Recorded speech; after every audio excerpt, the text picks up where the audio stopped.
Sejam bem-vindos a mais uma edição do Mirai Partners Podcast. Eu sou Luan, host, Sofia. Fala, pessoal. E hoje a gente está com uma convidada super especial, que a gente já agradece muito por ter aceitado participar aqui com a gente. Um bate-papo que com certeza vai agregar muito para vocês. Zizi Posse, né? Se quiser falar com o pessoal aí, Zizi. Se eu dispor, faça frio, faça calor. Olá, pessoal. Estou aqui em Londrina com o Luan e com a primeira-dama Sofia. Obrigada. Estou contente de poder participar. O Luan o Luan, sinceramente, é uma das pessoas que eu ouço com confiança. Então, ele é relevante para mim, a sabedoria dele muito obrigado, relevante. fico muito lisonjeado. É por isso que eu estou aqui. Maravilha. Eu acho que você tem muito a agregar pro pessoal, pela sua experiência, pela sua carreira impecável aí. Já são mais de 40 anos, né? Mais de 40 de anos. Música. Eu acho que... Nem sei quantos depois dos 40. Mais de 40. Eu acho que vai agregar demais e esse é o nosso objetivo. Mas vamos lá então, né? Zizi, você foi uma criança criada no Brás, né? Eu nasci pobre. Um bairro operário. E assim como o Barsi, por coincidência, né? Ou não, porque ele tem descendência, né? Então, olha só que legal. Já linkando aqui com os investimentos, com o dinheiro, né? O Barsi, para quem não conhece, quem estiver numa caverna e não conhece, ele é o investidor pessoa física, porque é diferente. Quando você é um fundo, um institucional, você tem um CNPJ. Ele é pessoa física, é CPF, com o maior volume de patrimônio na Bolsa de Valores, né? E ele construiu isso na Bolsa de Valores, por isso que é um exemplo, e veio do Brás, né? Teve uma infância pobre. Que incrível. Pois é, então eu acho que... Claro, eu acho que nunca dá pra gente resumir o sucesso à meritocracia. Um pouco de sorte é um elemento importantíssimo. Importante. Mas isso não retira o mérito de você ter alcançado um objetivo. Você tá aqui para mostrar isso. E a gente queria saber inicialmente, né, como é que foi a sua infância e como que você conseguiu, vindo num bairro pobre, se desenvolver tanto na música, tocar piano tão cedo. Como é que foi esse seu começo aí? Bom, assim, quando você falou de meritocracia, só uma parte, você tem a eu palavra. sou neta de imigrantes, né? E imigrante europeu, principalmente do sul da Itália, eu tenho mezza, né? Eu tenho meu avô materno que imigrou do sul da Itália, onde não havia condição dos caras viverem. Então, com 15 anos de idade, ele saiu de Nápoles, pegou um navio, sem saber onde é que ele ia chegar, sem saber que língua que ele ia falar, sem saber absolutamente nada. Então, você imagina... Completamente a esmo, assim. Mas tinha que sair para sobreviver, para fazer alguma coisa, né? Então, que coragem desse menino, 15 anos, cara.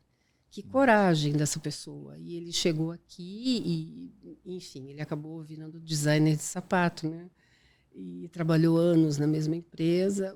E tem uma coisa que a gente aprendeu desde cedo, que, assim, filho de imigrante, neto de imigrante, não é criado para ser feliz, é criado para ser competente. Tem uma coisa que eu sempre ouvi a minha vida inteira, que é assim, quem não tem competência não se estabelece. Isso é uma frase assim, meio que... Desde a sua infância, dogma. ouvindo isso. Sim, e é uma coisa que eu sei que está presente na vida de muitos imigrantes, filhos, netos, bisnetos. É um refrão que se fala muito. Então, assim, você tem que mostrar serviço, você tem que fazer melhor, você tem que fazer direito. E daí a meritocracia está toda aí, né? Então, eu aprendi assim, na minha família era assim. Então, tipo assim, você quer isso, você tem que merecer. Então, você vai estudar bastante, você vai mostrar que você é uma pessoa merecedora desse prêmio que você vai receber. Então, eu venho dessa cabeça, desse pensamento, dessa educação. Agora, o fato de ter essa coisa da música, eu acho que isso a gente nasce, de verdade. Eu nasci, hoje em dia eu posso falar isso numa boa, porque no começo da minha carreira eu tinha uma ilusão, eu achava que todo músico é musical, que todo artista é musical. E aí eu vi que não tem nada a ver. Musicalidade é uma, sei lá, se é um dom, né? Um gift, que vem imprintado em você. Então, o fato de haver um músico muito bom, acadêmico, que conhece música profundamente, até que executa música profundamente, não significa necessariamente que ele é musical. Ele pode ter adquirido musicalidade através do raciocínio, do entendimento matemático da música. Mas... não substitui, no caso, então? São coisas diferentes. Até substitui, mas são coisas diferentes. Vamos dizer assim, a musicalidade é alguma coisa intuitiva. E já quando você constrói uma musicalidade, né, você constrói à base de conhecimento, de teste. Então, são caminhos diferentes. Muita gente que tem musicalidade não tem estudo. Então, não entende direito o que está acontecendo, mas tem uma ligação... da alma mesmo, né? Exatamente. Olha, Lupicínio Rodrigues, que foi um super compositor das antigas, o cara não sabia nada de música. Ele fazia música batucando no fósforo, saca? E aí um amigo dele que tocava violão ia colocando harmonia, ele falava assim, não, agora eu quero uma coisa mais triste, agora... Entendeu? Então, musicalidade é isso, é uma coisa que aflora e você tem e pronto. Né? Então, é por aí. Eu nasci com isso. Então, desde muito pequena mesmo, eu sempre demonstrei isso, tanto que de 4 para 5 anos, minha mãe me colocou numa escola de piano, né? Eu entrei primeiro numa escola de piano, depois entrei numa escola de alfabetização. Nossa, nasceu com isso praticamente. Nasci, e assim, era muito rápido sair de um professor e ter que ir para outro. E você, desde a infância, já sentia ser uma pessoa distinta em relação aos seus colegas, nesse sentido da música, falando? Não, eu me sentia completamente diferente, porque, enfim, porque eu tô ligada em... Quando eu era pequena, Luan, minha mãe não deixava que eu brincasse com nenhuma criança, nem com nenhum brinquedo. Então, era uma coisa difícil, era muito solitário, né? Pra gente, brinquedo era um investimento. Então, sabe, tipo... Quando a minha filha nasceu e ganhou uma boneca, eu não sabia tirar da caixa, pra você ter uma ideia. Muito doido, né? Mas era assim, era uma maneira de me proteger e de proteger. Era um grande investimento. Ela tinha que abrir mão de alguma coisa importante para casa para poder me oferecer isso. Então, mas para uma criança é esquisito, né? Você tem uma coisa que você não pode pegar, ter gente não poder ficar, enfim. Então já era meio pancada, assim. A minha relação social sempre foi... Eu sempre fui um bicho meio fechada na minha, assim. Introspectivo, você se considera? Atualmente não, mas eu sou da turma papo cabeça, assim. Eu gosto de ficar sozinha, adoro ficar sozinha. Para mim não é problema nenhum, pelo contrário. Eu não sou um ser muito sociável. Não gosto muito de aglomeração. Na verdade, eu sou uma pessoa socialmente extremamente desinteressante. Não tem não. É verdade. Isso é muito humilde, pra mim, então. inclusive, eu tô me identificando em algumas coisas, mas eu acho interessante isso. Porque, trazendo para a questão da música, parece que você vai se desenvolvendo, visto que uma criança procura brincar, procura o contato, e aí você não podia, né? Justamente porque você estava ali, sendo o investimento da família em si. E aí você vai se desenvolvendo e acha esse dom, né? Algo que vem da alma, vai se desenvolvendo e se expressando através disso. Então, acho que isso também conta muito para esse dom se desenvolver de uma forma bem poética e bem bonita. E bastante forte, porque você vê, uma criança tem muita energia e tem milhões de capacidades, né? É uma matriz em branco. E conforme você vai interagindo, os assuntos que você vai colocando na mesa, e a criança vai desenvolvendo, e aí você vai sacando, né? O que essa criança tem, se é mais uma coisa artística, se é um negócio mais de exatidão, enfim, você vai sacando quem é essa criatura. Como eu não tinha isso, e a única coisa que eu fazia, eu cantava o dia inteiro, pequenininha, andava de um lado para o outro cantando. Então, você tem toda a razão. Aí começa a aflorar o que, né, um botãozinho de rosa já vai, já vira um jardim. Eu acho que isso ajudou muito, indiretamente, a fazer com que esse meu universo musical crescesse. Eu acho muito legal você comentar isso, Zizi. Até para colocar o pessoal que tem o sonho de construir uma carreira na música, colocar o pessoal dentro da realidade. Não achar que o talento não tem influência, e como você falou, tem influência direta ali no seu desenvolvimento como músico. Eu acho isso muito importante. Até para o pessoal ter uma expectativa concetânea com a realidade. Real, Acho que é Só importante. que assim, Luan, vamos falar a verdade, hoje, no dia de hoje, do jeito que o mundo está configurado, se eu tivesse começando a minha carreira, ia ser um fracasso. Você acha isso? Eu acho, porque assim, o que eu percebo? Eu percebo que o lobby, a coisa social é extremamente importante. Eu percebo também que, por exemplo, todo meu preparo acadêmico, até meu preparo intuitivo, ele é importante para produzir não sei qual o nome mas para produzir uma matéria que vai ser a matéria-prima daquilo que alguém vai desenvolver como um looping, entendeu? Então, hoje em dia, eu percebo que você pode fazer um mosaico com música, porque tem muita coisa já preparada, e aí você pega uma coisa daqui, uma coisa dali, e você vai compondo, você compõe um mosaico. E eu sou da época... Era tudo mais bruto, você teve que desenvolver... assim, eu gosto muito, porque eu sou da época que eu aprendi a ler cabeça de nota, eu fiz faculdade de música, né? Então eu queria também entrar nesse assunto. Se vale a pena hoje, não sei se você consegue falar hoje ou na sua época, e você não chegou a terminar, né? Eu queria entender qual foi o contexto, se valeria a pena e tudo mais hoje. É o seguinte, acho que depende muito do que a pessoa quer. Né? Assim, o que eu sei é que a realidade do músico, do instrumentista no Brasil é cruel, é bem cruel. Um músico acadêmico que toca em orquestra, às vezes tem que tocar em 3 orquestras diferentes para poder se sustentar, e mesmo assim é um sustento difícil. Não é com folga ali. Não é com folga. Porque não existe para a gente um monte de garantias que o normal da população tem, sabe essa coisa? Não tem emprego. Até pode ter em situações pontuais, né? Mas não tem emprego, não tem 13º, não tem férias, não tem seguro-saúde, Direito não tem nada trabalhista disso. Não tem.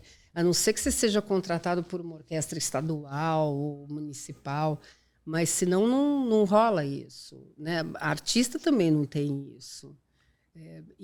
Enfim, é uma situação bem... Se você quer ser músico no Brasil, principalmente no Brasil, que é bem difícil, então você se prepare para trabalhar bastante, para correr atrás bastante e para saber que você vai se desenvolver muito mais pessoalmente, individualmente, como ser humano, espiritualmente, mas que ganhar dinheiro com isso vai te fazer cortar um 12, porque hoje em dia é muito difícil, sempre foi. Tanto que você vê, é difícil você encontrar numa mídia assim, música instrumental. Pode ser popular, pode ser a categoria que for, até acadêmica, é muito difícil.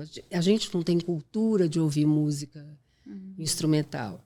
Então, para você ser músico, desculpe, sem problema, especialmente, é uma coisa que você tem que pensar 2 vezes. Então, se você tem essa paixão, vai estudar, cara, porque é maravilhoso. É maravilhoso. Eu sou apaixonada. Ai, que bom. Sou apaixonada.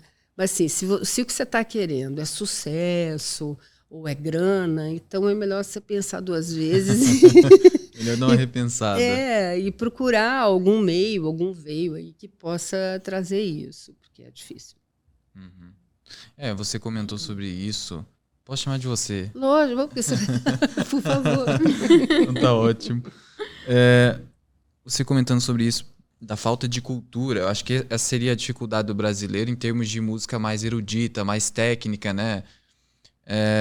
E aí, eu acho que uma pergunta importantíssima da gente fazer nesse contexto, acho que a Zizi já até antecipou, é se nessa era digital, com diversos recursos tecnológicos, Spotify, né, que você comentou, diversos meios de divulgação descentralizado, você não depende de ir numa televisão para divulgar bem o seu trabalho, ou de uma gravadora, algo do tipo. Para você, pensando na sua vivência, na sua experiência na carreira artística, vendo o mundo de hoje, facilitou ou dificultou o crescimento de um artista, seja na área de música ou outras áreas? Porque de um lado você tem uma facilidade de divulgação do seu trabalho e com uma divulgação que pode ser orgânica, sem pagar nada, ou seja, você não paga nada para divulgar, você pode ter uma escalabilidade infinita, né? Por outro lado, aumentou a concorrência, né? Porque eu acho que agora a barreira de entrada reduziu, você não precisa de uma gravadora, etc. Como que você vislumbra tudo isso, juntando tudo isso hoje? Eu acho que seria legal. Não sei, aí é uma opinião muito pessoal, eu não sou dona da verdade, né? Não, a gente quer a sua Mas opinião. o que eu vejo é que essa modificação, ela é horizontal, né? E ela tem, sei lá quantos graus, mas mais de 180, com certeza. Porque, se você vê, mudou absolutamente tudo. O Spotify mesmo é uma maneira de distribuição de música que é impressionante, é maravilhoso, que você não depende mais de uma cadeia de lojas que vai vender o disco e, de repente, o dono da cadeia de lojas não vai muito com a sua cara, ou brigou Tinha isso também? Nossa Senhora, brigou com a tia do vizinho do primo do seu tataravô, sabe? Então, e aí você paga o preço, né? Não adianta, gente. Olha, na boa, onde tem o ser humano, o bicho humano, tem problema. Porque a gente é muito mal resolvido. Não, para e pensa, cara. É tudo muito mal resolvido. A gente fica se pegando em coisinha, né, que podia ser resolvido de uma outra maneira, mas não é. Todo mundo quer desabafar, não quer resolver. Então, aí o negócio fica esquisito. Mas tem algumas coisas que tudo tem no mínimo dois lados, né? Então, algumas coisas foram facilitadas, mas elas têm um preço, né? Por exemplo, existe uma dificuldade bastante grande dos autores. Isso ainda não está regulado direito, não está muito claro na internet, no Spotify, no Deezer. Como é que ficam os autores? Porque durante 70 anos, a partir do momento que você cria, que você tem uma obra editada, publicada, você tem direitos sobre isso, né? E os direitos que são recolhidos para os autores estão meio confusos. Em cada lugar é diferente, está todo mundo se movendo em relação a isso. Então, assim, quem vivia de músicas, de criação, já está com essa realidade bem ameaçada. Porque mudou o jeito de distribuir, mudou o jeito de vender, mudou o jeito de pagar, né? Então, essas coisas todas vão mudando. Gravadora sempre foi a patrocinadora maior do trabalho de um artista, né? A gente assinava contratos e eu tinha a obrigação de gravar com aquela gravadora, todos os direitos da minha imagem, tudo pertencia a eles, mas eles tinham a obrigação de patrocinar, vamos dizer assim, né? de produzir um disco por ano, durante todo o tempo que eu ficava na gravadora. Isso estou me usando como exemplo, mas não era só comigo, não, era com todo mundo. Então, existia esse tipo de troca. Hoje em dia, as coisas são feitas de um jeito diferente. Dependendo da quantidade de discos que você vende, você tem mais facilidades ou menos facilidades dentro de um contrato com gravadora. Hoje em dia, gravadora se responsabiliza, quer se responsabilizar também por vendas de shows, coisa que não acontecia. Então, tudo vai mudando, né? Eu acho que, assim, para mim, Zizizinha, para mim, não sei, Luan, eu acho que para mim está difícil, é mais difícil desse jeito. Porque, como você falou, abre a concorrência, mas não é pela concorrência, é pela diluição da qualidade. Entendo. Sabe? Quando a gente começa a deixar de personalizar, fica mais difícil identificar o que é Vira o uma que commodity no meio Pronto, desse tá ele aqui. espectro Fica musical. uma coisa completamente diluída. Então, você não sabe. Fica parecendo que tudo é uma coisa só, né? Que todo mundo que trabalha na área de entretenimento é artista, não é? Né? Entretenimento é uma coisa, cultura é outra. Hoje é uma confusão, então. Hoje é uma confusão. Mas não é só de hoje, tá? Mas de quem é a culpa? Olha, eu não sei. Eu acho que todo mundo que faz parte disso tem o seu quinhão de culpa. E também acho que saber de quem é a culpa não vai adiantar nada. Acho que o mais importante vem cá, vamos dar uma ajeitada nisso? Vamos botar um saco de farinha para este tipo de farinha? Porque todas essas farinhas têm o seu valor. Todas. Todas. O lance é você ver o que é o que é. Eu fico preocupada. Não, ela falou isso, né? Todos têm o seu valor. E agora? E o funk, essa pegada de hoje, você acredita que tem o seu valor também? Porque o Lorde Vinheteiro, não sei se você conhece ele mete o cacete e ele é em funk. Né? Músicas clássicas. Ele é música clássica pura, né? Entrevista dele, E ele acha que é um lixo, que é uma merda, que ele chama de fezes, né? O funk é a fezes da música brasileira. Mas não dá para esperar muito. Eu acho que o Brasil ele tem uma cultura muito voltada para o samba. Então, isso também dificulta a gente ir para a música clássica. Olha, sinceramente, Sofia, isso também mudou. O samba mesmo, repara, a gente quase não ouve. Sim, também. Né? Você ouve o quê? Pagode, forró, mais ou menos, mas funk. Eu sempre acho que tudo que está em volta da gente é uma fotografia daquilo que a gente é nesse momento, sabe? Então, se a população está escolhendo funk, se está escolhendo o que está escolhendo, é porque a população está se sentindo refletida nisso. Eu não me sinto refletida. Sim, nem um pouco. A gente também não. Mas você não acha que as mídias, elas que criam essa necessidade de ouvir esse tipo de música? Porque quem acaba criando essa opinião por meio dessa arte da persuasão é o marketing. Né? O marketing confirma a sua escolha. Eles nunca criam nada. Eles não saem na frente, a não ser que esteja fazendo uma campanha para alguma empresa. Mas, senão, eles estão sacando o que a população está querendo, eles vão e fazem aquilo que a população está querendo. Isso que você falou eu achei interessante, porque eu estava assistindo o documentário da Luísa Sonza. E aí ela falou que ela também, desde pequenininha, já cantava, tinha todo esse lance com a música, e que ela não é do funk, ela é de um outro estilo musical. E aí tem até uma parte do documentário dela que ela conversa com a mãe dela e fala para a mãe dela chorando, se eu não fizer isso, eu vou ser hateada e ninguém vai querer me ouvir. Então, eu tenho que fazer isso. Entendi. Então, realmente é uma coisa que a sociedade se consome.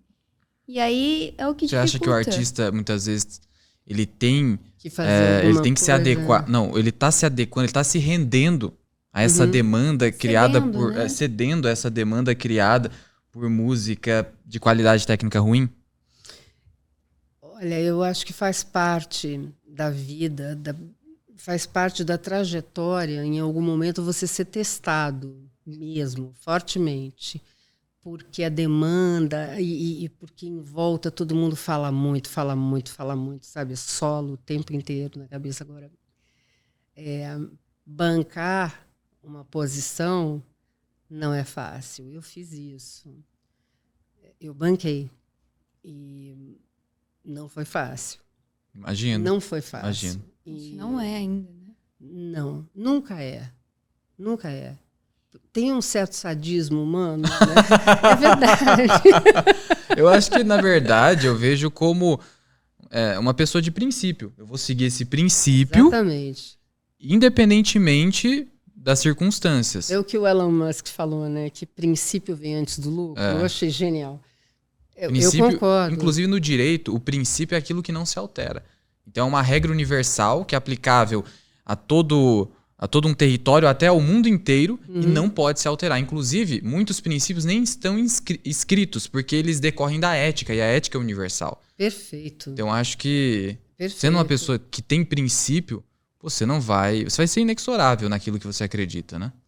Eu acredito nisso e, assim, eu paguei o preço por isso. Paguei um preço que foi alto, mas eu não me arrependo um segundo. É isso que é excelente. Segundo. Agora, sim, quando você fala hoje, como é que não é, o que eu sinto, sinceramente, e que se reflete em todas essas tendências musicais, entre aspas, né? Eu acho que a gente está passando por uma fase dificílima, perigosíssima, de dissolução de princípios, sabe? Porque valores são coisas que são sazonais, né? Assim, nessa temporada, vamos chamar a temporada de 30, 40 anos, até se for o caso, tem valor uma coisa, depois vai ter valor outra coisa. Agora, princípio é o que atemporal, rege. Né? É atemporal e é uma coisa humana. Você não precisa matar uma pessoa para saber que não está certo isso, entendeu? Então é uma coisa assim, cara, não, isso não é para mim. Eu tenho isso tão forte dentro de mim, Luan, que eu não consigo, cara. Não consigo. Já me chamaram para cantar, mas como você disse, fazer tem um preço, né? Tem um preço. E o preço é a ressaca moral, né? Eu não... cara, como é que eu vou me olhar no espelho no dia assim? Como é que eu vou dormir? Não, eu prefiro não ganhar dinheiro. Já me deparei com algumas situações. Perde de ganhar dinheiro também, né? Muito dinheiro, tipo, para fazer uma coisa, para cantar uma música, né? Numa situação X, que uma parte da minha cabeça ficava assim. Putz, eu sou profissional, né? Todos aqueles argumentos, eu sou profissional. Não, eu tenho que ir lá, imagina, né? E a outra, tá doida. Não vai ser um mico. O superego dela é forte, né? Controlou ela de prosseguir nessa... Não, e ficava nessa coisa, aí teve uma hora que eu falei, não aguento mais ficar ouvindo parte nenhuma, não vou e pronto. E aí, lógico, que um dos lados ficava assim, tá vendo? Mas é burra. Podia ter botado esse dinheirinho no bolso. É igual o pessoal hoje da internet anunciando casas de aposta, jogo do tigrinho. Esse pessoal ganha muito dinheiro, mas olha o preço que se paga de você simplesmente destruir a sua audiência. Simplesmente destruir a sua audiência. Que bom que destrói, porque isso... Não, é verdade. Sim, tem que ter um preço alto. Então, porque aí o cara vai voltar pro princípio dele, né? Vai parar e vai falar, não, vem cá, valeu a pena? Sabe, tem uma hora que se aquele bichinho da consciência não ficar te azucrinando quando você deita, quando você vai dormir, cara, você é uma trolha, né? Porque se não tiver essa interação com você mesmo, o que você é? Né? Então, é difícil. Isso é uma forma de manter também a sua integridade, né, em si. Perfeito, falou tudo. É o velho quero dormir tranquilo à noite, né? E mesmo que se você pode... Tem gente que rouba o outro, que sacaneia, enfim, e que dorme numa boa. Mas aí são pessoas que... São pessoas diferentes, né? Agora, Zizizinha, se eu falar uma coisa com o meu neto, se eu falar uma palavra estranha com ele, eu não durmo, mas essa sou eu, porque eu sei que eu deixei uma pessoa triste. E assim, tudo bem, meu neto é muito próximo, mas mesmo se for uma pessoa que não é tão próxima, eu tenho essa consciência de, eu não tenho direito. Não, e Zizi, a gente vê em comentários de redes sociais, YouTube e tudo mais, que por mais que você se mantenha firme e não ceder a esse tipo de, entre aspas, tentação, o pessoal te respeita muito, gosta demais do seu trabalho, vê que você é uma pessoa que não tem o que falar, assim, não se envolveu em polêmica, não, sabe? Eu acho que isso é bom também, é o lado positivo da coisa também, né? Não sei se você vê dessa forma. Eu acho que isso é acho que isso é o resultado dos preços que eu paguei, sabe? Acho que isso é legal, até porque... Quando eu resolvi bancar esse tipo de coisa, você imagina, eu já tinha 19 anos de piano, entrando por tudo quanto é buraco, né? Tinha que sair em algum momento. Então, se eu trabalho com música e não tenho campo, não tenho espaço para botar para fora as minhas intuições, minhas viagens, cara, então é melhor eu trabalhar com farmácia, com outra coisa. Verdade, cara. Então, né? Então, o que eu banquei foi muito por aí, né? E eu lembro que na época eu gravei um disco acústico, na época que não se falava nisso. Eu gravei um disco com piano, violoncelo e percussão. Só. E foi uma coisa incrível, deu uma virada, inclusive, no rumo da música popular. Você, né? Não, e até o Menescal, que foi responsável por eu ter entrado na gravadora pela primeira vez na vida, ele foi assistir o show e falou: Zizi, se você tivesse me falado que você ia fazer um trabalho com cello, piano e percussão, eu jamais imaginaria que ia passar por isso que foi. Então, esse disco abriu para mim as portas do estrangeiro, né? De cantar. Mas acho que a atividade criativa se resume a você tomar risco, né? Ter coragem de inovar, Sim. Colocar suas ideias novas. A arte é isso, é esse desafio, é alguma coisa com a qual você, entrando em contato, certamente isso te modifica. Te inspira, te modifica. Isso é arte. Entretenimento é outra coisa. É legal, é muito legal, é importante, mas é outra coisa. Não vai tão fundo. Até quando você quer se hoje entreter, todo mundo acha que qualquer filme é obra-prima, né? Um bom filme é obra-prima. Confunde a arte com entretenimento, né? Acho que é isso aí que você está falando. Exatamente. E com cultura, que é uma outra cultura. É o que você cultiva, né? São hábitos, são costumes que vêm de pai para filho. Mas a arte é outra coisa. A arte te faz transcender, te faz tocar um pouco daquilo que é divino. É um outro momento que hoje em dia talvez seja requintado demais, não sei, porque, né, é uma outra coisa. Estamos emburrecendo. Completamente. E assim, a base de mediocridade, porque é verdade, infelizmente, eu não me sinto nem um pouco feliz de falar isso, mas é verdade. Assim, o que você tem que você mastiga e você sente que está te nutrindo? Mas as dificuldades, elas vão cada vez sendo reduzidas pelo avanço da tecnologia. Isso impacta na arte também, imagino. Porque, veja, eu vou dar um exemplo pessoal. Quando eu era criança, eu adorava um desenho chamado Dragon Ball. Só que para eu assistir, eu tinha que correr da escola e correr para minha casa para pegar o horário. Hoje a criança abre, tá tudo lá. Netflix, tem tudo. Então não tem essa dificuldade. As dificuldades vão sendo transpostas e eu acho que isso também cria pessoas mais fracas, né? Não sei, eu acho que vai criar outras dificuldades que a gente não imagina por agora, né? Mas a dificuldade sempre vai existir. Enquanto a gente existir como espécie, como raça, acho que sempre vai existir, Luan. Nada vem, como diz você, né? Como diz o mercado, ninguém não tem almoço grátis. Não tem almoço grátis. Não, nem na vida. Sim, uma sim. boa. Teve uma coisa que você falou na questão do dom, achei interessante.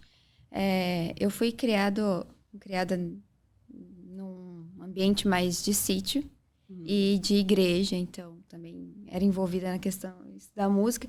E fui pro piano também. Eu estudei 5 anos piano, mas nunca foi a minha praia. Eu acho lindo, amo ouvir tocar, mas eu nunca me desenvolvi como pianista. Tá. E aí isso é interessante, porque eu sabia, desde a primeira vez que eu fui para a escola de piano, que eu não ia me dar bem como pianista. Mas eu fui, porque era um desejo dos pais, então fui. Mas e aí, para você? Você tinha essa consciência de que você gostava daquilo que você queria? Você tinha consciência do seu dom, do seu talento? Olha, nos primeiros momentos, assim, nos primeiros anos, era uma redenção, né? Porque, imagina, eu não podia brincar com nada, nem fazer nada, então interagir com professora, aprender a escrever uma clave, aprender nome de nota, era uma novidade, era maravilhoso. E o som, era tudo muito bacana. Depois começou a ficar boring pra caramba, sabe? Entediante, porque eu sacava que as crianças estavam brincando e eu estava lá, levanta o dedo, faz aqui. Não, vou tocar com outro dedo, fazer outro dedilhado. E durante muito tempo foi muito chato. Muito, muito chato. Até que um belo dia, meus pais saíram, todo final de semana eles saíam para ir para casa de um tio muito querido, muito chegado, né? E quando eu já era pré-adolescente, falei, não quero ir. Não, como que você vai ficar sozinha em casa? Não pode. Não quero ir, eu quero ficar aqui. E eles me deixaram. Era uma coisa rara. Isso, eles me deixaram ficar em casa sozinha. E eu fiquei estudando piano. Na verdade, eu não fiquei estudando, eu fiquei tocando, né? Tipo, estava lá com as partituras na frente, ia fazendo exercício, e parava um pouquinho, e aí levou umas 8 horas fazendo isso.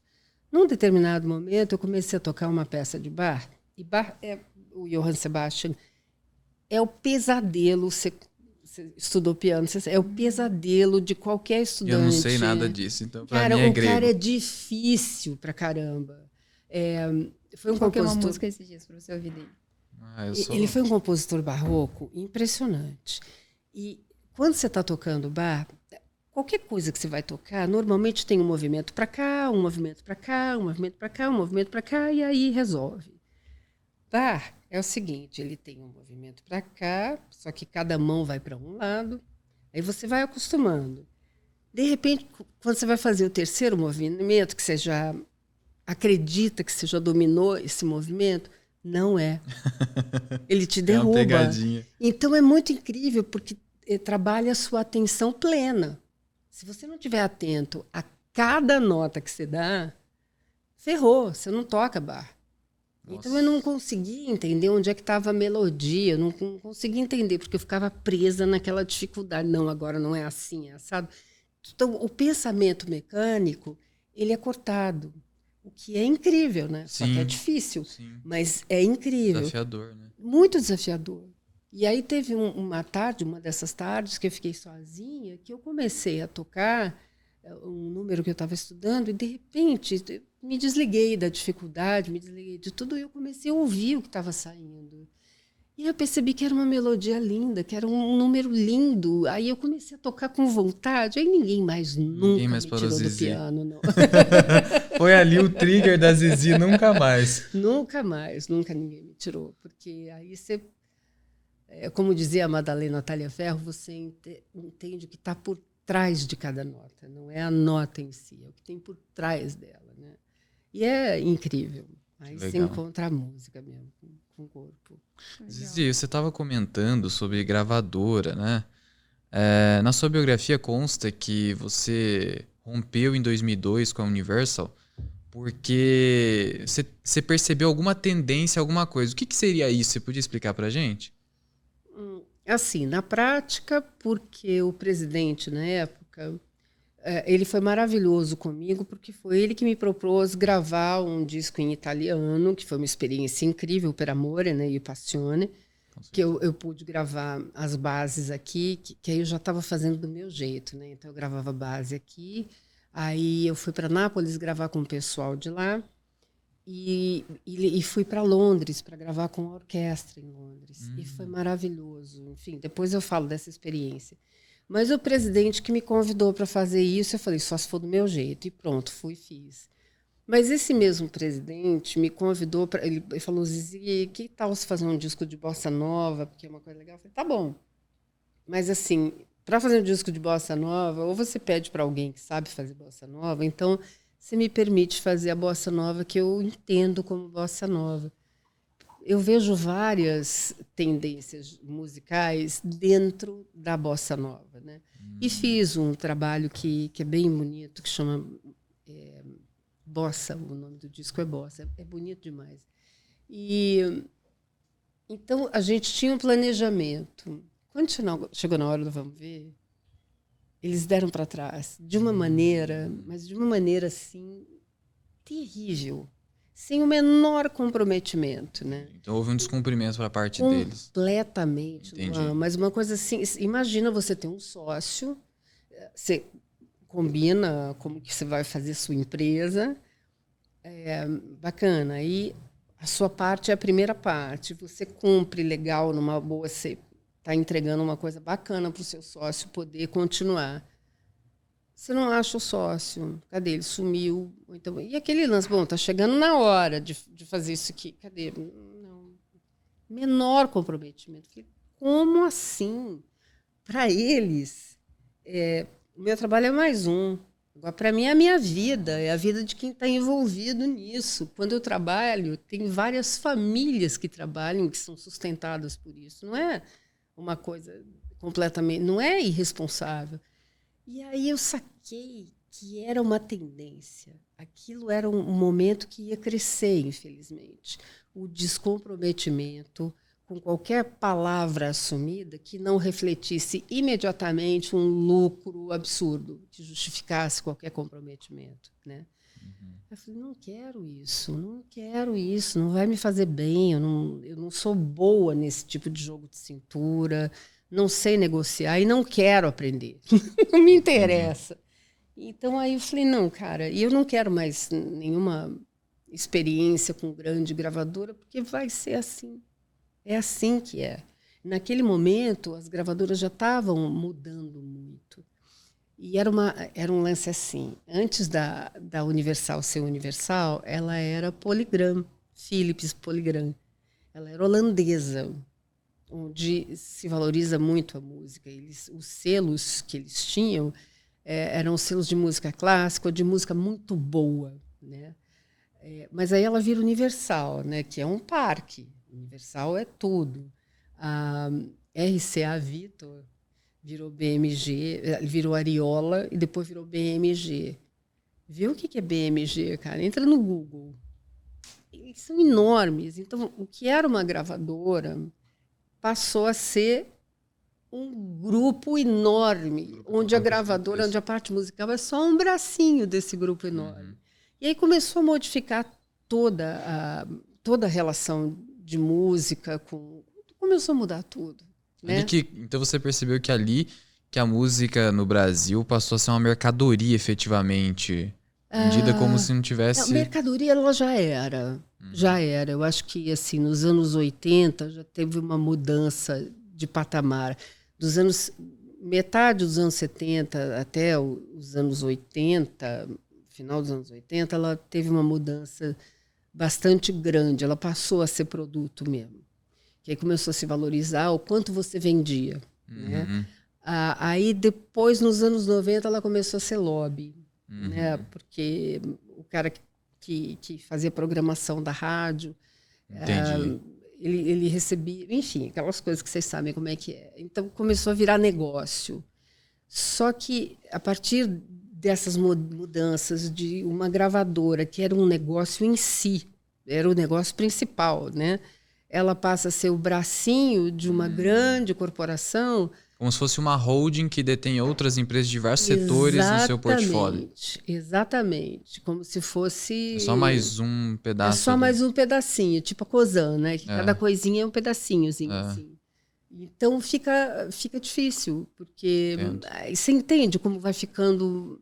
Vai pulverizando a importância. Então, o que é mais rapidamente vendável é o que é mais importante. Ferre-se a qualidade. Entendo. E a gente que trabalha com música, que coloca qualidade nas coisas, acaba sem ter o que fazer, porque sem ter como fazer. Não é o que fazer tem sempre. Mas é como fazer, porque não tem lugar nesse tipo de produção industrial, vamos dizer assim, não tem muito, não dá para caber, não posso me afinar tanto para caber nesse negocinho, não vai doer, não quero, entendeu? Foi por isso que eu parei. Então é por isso também que você comenta que se você começasse hoje, do modo como você trabalha, você talvez não conseguisse todo esse sucesso, porque você não se adequaria a esse mercado de hoje. Com certeza. E também não me adequaria ao lobby necessário para chegar nesse mercado. Entendi. Eu não nasci para isso. Entendi. Eu tenho meus princípios. Ainda bem que você nasceu numa época distinta, né, Zizi? Ainda bem. Porque... Foi. Mas não sei se é bom, se é ruim. Essa coisa de bom e de ruim é tão relativa, né? Então, não sei. Eu sei que é assim que eu sou, né? Então, that's it, né? Numa boa. Não, mas eu acho que fez toda a diferença. Você contribuiu muito para a música popular Agora, brasileira. eu posso fazer uma pergunta? Eu vou. Com certeza. Você, Luan, é uma criatura jovem pra caramba, né? E você é advogado de formação, não é? Sim, sim. E aí você começou a mexer com finanças, com economia, ou você já mexia antes? Não, eu comecei depois. Porque sabe uma coisa que me chama a atenção? Despertou interesse após a minha formação, inclusive. Tá, de advogado. Que uma coisa que me chama a atenção é que você é bastante jovem e você foi construindo bases muito sólidas no que você escolheu fazer, quer dizer. Tipo Espero assim, que sim. Não, é verdade. Tipo assim, a gente estava falando de música, né? Eu sou cantora, eu sou musicista, então meu barato é aqui. Mas isso não significa que eu comece e termine aqui, porque tem milhões de necessidades na vida que eu tenho que dar conta. Não é porque eu sou artista que isso me exime de toda e qualquer responsabilidade. Só se resume a isso, né? Muita gente acaba tendo essa impressão, né? 99,9% das pessoas têm essa impressão, né? Ainda mais com um artista, e tem todo um imaginário, né? De uma coisa glamurosa, ou tem gente que tem outro imaginário. E você tá aqui para desmistificar tudo isso. Exatamente. Né? É real, né? É real. E aí tem também aquelas pessoas que falam, não, tá mamando na teta do governo. Pessoal da Lei Rouanet, né? Não, cara, na boa, não é nada disso. Né? Eu só mamei na teta da minha mãe. Que bom, Zizi, que bom. Não, isso também é fantasia, isso também é loucura. Mas, enfim, eu tô falando isso porque... Embora possa estar no imaginário das pessoas que eu não tenho mais nada na vida que eu tenho que dar conta, não, eu tenho que dar conta de muita coisa na vida, né? Assim como você, como advogado, você tem que dar conta de um monte de outras coisas na vida. O advogado não é só um advogado, é um ser humano que trabalha com isso, né?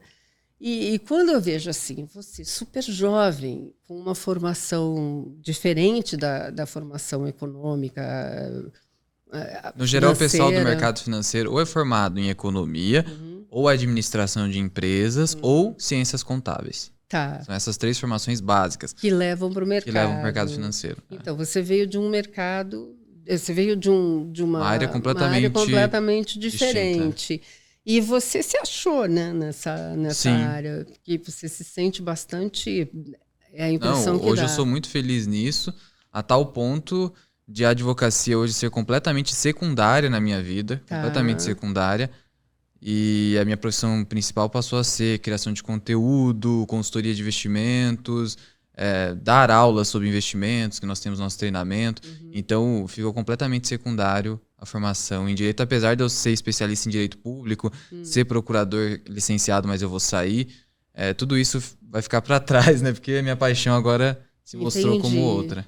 Mas isso não vai fazer com que você deixe de ser advogado, né? Que a sua formação não vai ficar invalidada. Eu nunca vou cancelar meu OAB, vou deixar lá pagando anuidade. Até porque com podcast vai ser meio perigoso cancelar a OAB. Né? Vai que tem algum problema, eu já me defendo. Conseguir uma OAB não é para qualquer um, né? É difícil pra caramba. Então, isso que aconteceu com você, eu acho que é bem o que a inteligência artificial vai estar propondo pra gente. Sabe, você se formou como advogado, você tem, puxa vida, você tem OAB, você tem, né, procurador, enfim. Mas tem uma hora que você vai ter que procurar dentro de você uma outra coisa, complementar ou não, da mesma área ou não. Sim. Porque a coisa da tecnologia, ela pode facilitar bastante, por um lado, mas ela pode te colocar diante do espelho falando assim, olha, isso que você faz... Eu também faço. Muito mais rápido, muito mais barato, muito mais perfeito. Sem cansar, porque você pode botar para trabalhar 24 horas por dia. Então, reinvente-se, né? Vai procurar outra coisa, porque isso aqui eu já substituía, né?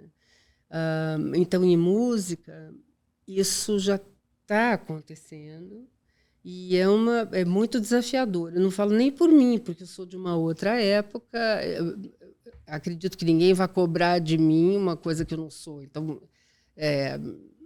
não vou me comprometer com inteligências e com toda a parte tecnológica da música, porque eu optei mesmo por ficar com a parte intuitiva, enfim. Mas o pessoal mais jovem que está trabalhando com música do jeito que ela tem sido feita hoje, não vai ser difícil de daqui a pouco a inteligência artificial chegar e compor uma música e acho que produzir. já está acontecendo. Não é? Até mesmo filmes, produções com efeitos especiais especiais. Excelentes. Eu fui fazer uma sessão de fotos e eu fiquei olhando umas fotos que eu acho bacanas, inspiradoras. Quando eu mostrei para o Danilo, que é o fotógrafo, falei, olha que coisa incrível esse artista. Ele falou que nada, Zizi. Isso é inteligência artificial. Eu não acredito, mas só cara. sabe distinguir quem é da área, né? Porque o pessoal que tá fora não vai conseguir distinguir, só tendo um olhar muito atento. Porque é um sonho, é uma piração essas fotografias, que eu achei incríveis. E o Danilo ficou pau na vida, falando, isso é inteligência artificial. Eu falei, mas como? Eu falei, cara, então é ofensivo a gente não ver distinção. É verdade. Porque, assim, mas olha, isso é interessante, porque o convidado que a gente trouxe aqui, ele estava comentando sobre isso, né? Porque hoje, se você entrar lá no chat GPT, por exemplo, e falar, olha, vou te contar uma historinha, eu quero que você crie uma música pra mim, por exemplo. Sobre essa história, ele vai criar. Olha só. Se ela vai ser boa, se ela vai tocar sua alma ou não. Como a Zizi estava falando, quem trabalha com atividade de criação de música, efetivamente... De foto, de tudo, criação em geral. E aí ele até falou, aí que tá, por que as pessoas vão precisar, e é igual você falou, se reinventar. Porque o fotógrafo em si, o cara que estudou a fotografia, ele vai saber dar os comandos certos para que a inteligência crie exatamente algo que ele quer que crie, a ponto de nós, que somos leigos, olhar como você olhou para uma fotografia. E achar que é incrível. E você sabe que eu fiz uma experiência terrível. Porque aí o Danilo falou para mim, não, você entra no GPT e você pede lá, eu quero faz uma foto, eu quero um homem assim, assim, do lado de uma pomba. No GPT. Falei, tá, então eu quero um homem com o peito seminu, com a camisa aberta. Ele falou que não ia fazer nada pornográfico. Não. Aí falta o lado humano na inteligência. Será que sai alguma coisa pornográfica? Se olha dá o comando? Não sei, será que ele tem essa moralidade? Depende. Mas isso que você estava falando faz sentido. Porque eu precisei... Mas eu precisei um dia fazer uma expansão numa imagem e do nada saiu tipo uma pintura, sei lá, meio renascentista, mas uma mulher nu. Olha. Então... Não, mas aí isso é uma pintura não pedi aqui. Mas com uma pintura pode ser. Tá tudo certo. Mas eu pedi a foto, né? Quero uma foto que apareça na foto. Meu, que coisa. Então, assim, tem que saber pedir, né? Tem que saber pedir. Então, isso é um ponto importante. O profissional ainda vai ter espaço nesse sentido. Em como comandar para um produto final com qualidade. Porque o leigo vai fazer aquilo, né? Aquela commodity toda. E como é que eu vou comandar para chegar o mais próximo possível daquilo que eu estou imaginando? Em música, eu sei fazer isso. Em música, eu sei. Excelente ponto. Levei um bom tempo até conseguir confiança dos músicos, porque normalmente o que eu proponho é uma coisa que não é subversivo.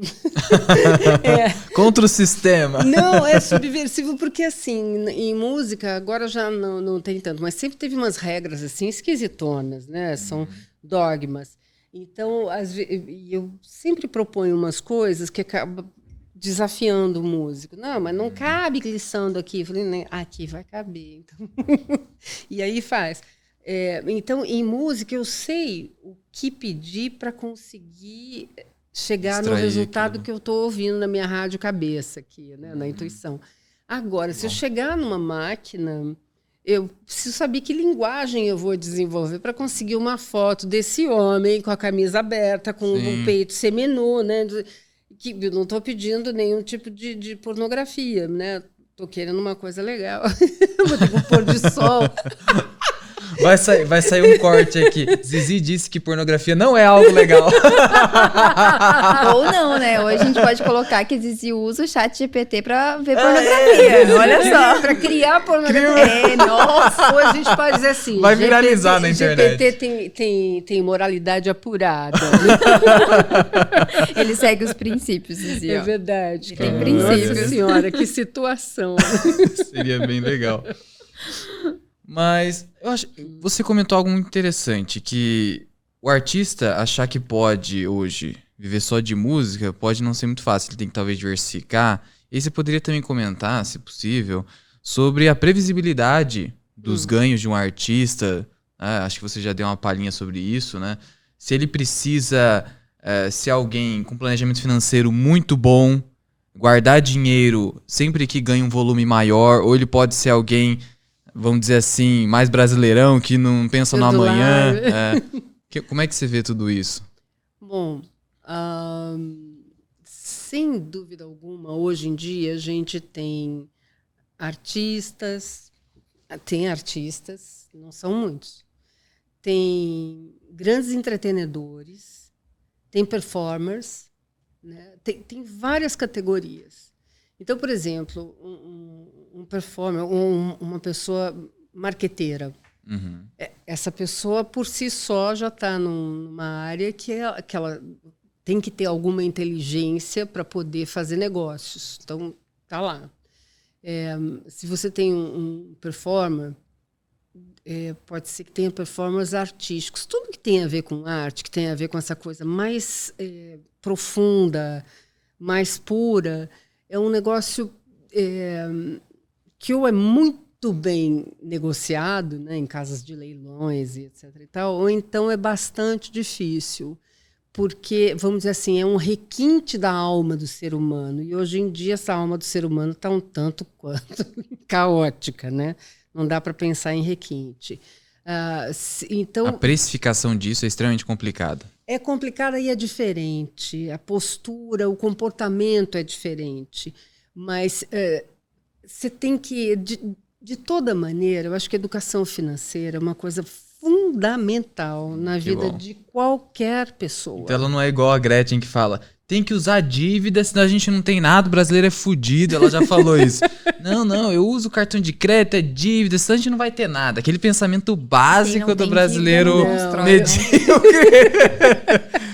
Nossa, como eu estava falando, né? Eu sou de família de imigrantes, então jamais, é tipo assim, primeiro a obrigação, depois, muito depois, vem o prazer ou a satisfação. Então, eu lembro que quando eu comecei a trabalhar com música, Luan, eu tinha tanto medo de chegar no final do mês e não ter como pagar o que eu precisava para sobreviver.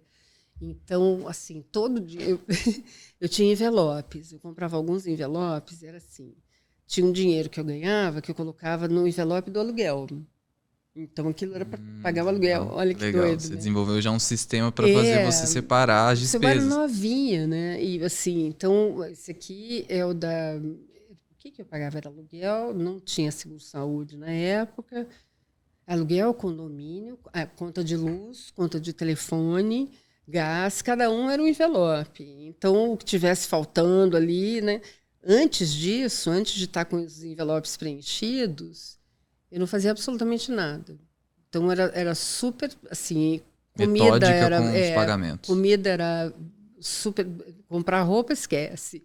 Então, era uma coisa assim, sabe? Limpeza, mas o resto era resto. E aí eu tinha um sonho, né? Eu falei, nossa, na hora que eu conseguir ter 3 meses de envelope cheio, vou ser uma pessoa feliz, né? Então, meu primeiro sonho era ter 3 meses de envelope. Assim, essa é a chamada reserva de emergência no mundo das finanças. Ela trouxe aqui com detalhes. Então, eu fui aprender que o nome disso era reserva de emergência com você, né? Porque aí depois eu falei, não, 3 meses não, eu preciso de mais, 6 meses, né? Então, aí meu sonho era fazer 6 gavetinhas, né? De envelopes. E aí foi para 1 ano, tudo, mas assim, enquanto eu não tive pelo menos 1 ano de envelopezinhos cheios, eu não me permiti nada. Assim, não me permiti mudar de apartamento, porque eu quando fui para o Rio de Janeiro, eu dormia numa vaga. Depois eu fui para um quarto alugado na casa de uma pessoa. Aí eu saí desse quarto alugado e fui para um primeiro apartamento alugado, que era um conjugado. Então, foi uma coisa assim, né? Para sair de uma situação e ir para uma situação um pouquinho mais confortável, eu morria de medo. Mas, quando eu tinha, assim, vários envelopezinhos cheios, eu falava, não, vou encarar. E foi assim que eu sempre fui. Aí, quando eu tive... Então, você considera essencial isso para qualquer artista, ter essa visão? Eu acho que para qualquer pessoa... Sinceramente, no nosso caso, a gente nunca teve por parte da gravadora, porque nós nunca fomos empregados pela gravadora, né? Nós recebíamos percentual, enfim, o contrato é uma coisa meio leonina, mas sempre funcionou muito bem. Então, nunca teve essa coisa de 13º, férias, fundo de garantia. Não tem esse seguro-saúde, nada. Você tem a promessa de 4 discos, se você ficar por 4 anos. E se não der certo, se o disco não fizer sucesso, problema seu. Eles tinham esse compromisso de bancar esses 4 discos, mas não tinham compromisso, por exemplo, de divulgar. Entendeu? Então, assim, mas vamos lançar quando? Ah, não, daqui a 6 meses a gente lança. Tal coisa podia ficar velha. Entendi. Podia ficar completamente fora de contexto. Então, assim, certeza, 0. Absolutamente 0. Nunca deu para contar com nada, a não ser comigo mesma. Mas isso foi pedagógico, né? Provavelmente. Completamente. Então, assim, essa foi a maneira que eu desenvolvi de viver nisso, né? Aí, quando eu tive neném, o meu marido, ele era o guitarrista da banda, né? Que também só dá para namorar assim, né? Que se viaja feito doido, não tem como. Como é que você vai desenvolver intimidade com alguém que se passa viajando um mês, aí você volta, oi, querido, tudo bem? Não rola. Ele era meu guitarrista e se eu trabalhasse, ele trabalhava. Se eu não trabalhasse, ele ia fazer uma gig, alguma coisa, mas não ia rolar. Dependência direta ali. A gente, e quando ganhava dinheiro era o casal, né? Mas eu, como artista, no meu mercado, a gente ganha mais, né? Do que como músico. Mas o músico ganha sempre, o artista nem sempre. Então, tem importante isso, você né? falar isso, pessoal aí. Não, já cansei de fazer shows que eu não ganhei nada. O dinheiro que eu ganhava, eu pagava os músicos, pagava a equipe técnica. Nossa, ficou no 0 a 0. Graças usou o seu a Deus, tempo. Mas eu não precisei tirar do meu bolso. Mas usou o seu tempo, que também tem valor. Mas aí é que tá. Eu ganhei, Luan, em outra moeda. Por quê? Eu mantive a equipe unida. Isso quer dizer que eu mantive o trabalho, todo o trabalho de ensaio, de tudo mais, eu não perdi. Isso é ganhar. Legal. Manter a equipe unida é ganhar. Apresentar para um público diferente é ganhar. Então, é um ganho numa moeda diferente. Uma moeda que não paga aluguel, que não paga nada disso. Dá para ver, Zizi, que você nunca teve uma visão imediatista. Até nesse ponto aqui, você está vendo assim, eu tive um ganho. Né? É a mesma visão de um investidor de longo prazo. Muitas vezes ele não tem um ganho imediato. Existe até um conceito em economia que se chama preferências temporais, que é você sacrificar... Basicamente é sacrificar o presente em prol de um futuro melhor. Eu costumo até dizer que o dinheiro para investir, ou para poupar, como o brasileiro comum entende, ele é um dinheiro que não pertence ao seu eu do presente. É o seu eu do futuro. Então não é seu. Aquele percentual que você destina para isso... Não é seu, é do seu eu do futuro. Verdade. Colocando de lado a teoria da relatividade do Einstein, nem vou entrar nisso aqui. Não, mas tá perfeito. Colocando o seu eu do futuro. Perfeito. Então, eu acho que essa visão você sempre teve. Dá pra ver com seus relatos aqui. É verdade. Eu sempre pensei nisso, assim, sempre me apavorou a ideia de um dia ter que depender de alguém, ou pesar na vida de alguém, fazer com que alguém tivesse que pagar por mim uma coisa que é minha. Isso sempre me fez muito desconfortável.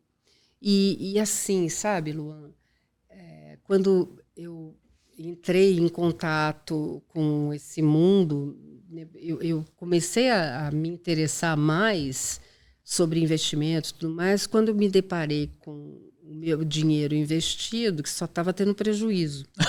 É verdade, né? Acho que qualquer investidor que começa perdendo. Isso aí é o caminho natural. Não, mas assim, não foi investimento que eu fiz, foi investimento que alguns gestores fizeram, né?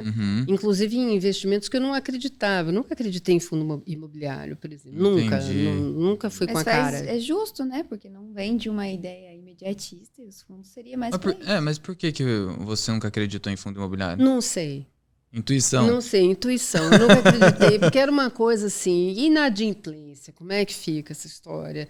Não, eu sempre achei que era dinheiro muito partido, que chegava, o que podia chegar para a gente era muito partido. E assim, na boa, investimento, eu comecei a perceber que não existe nada mais abstrato do que investimento.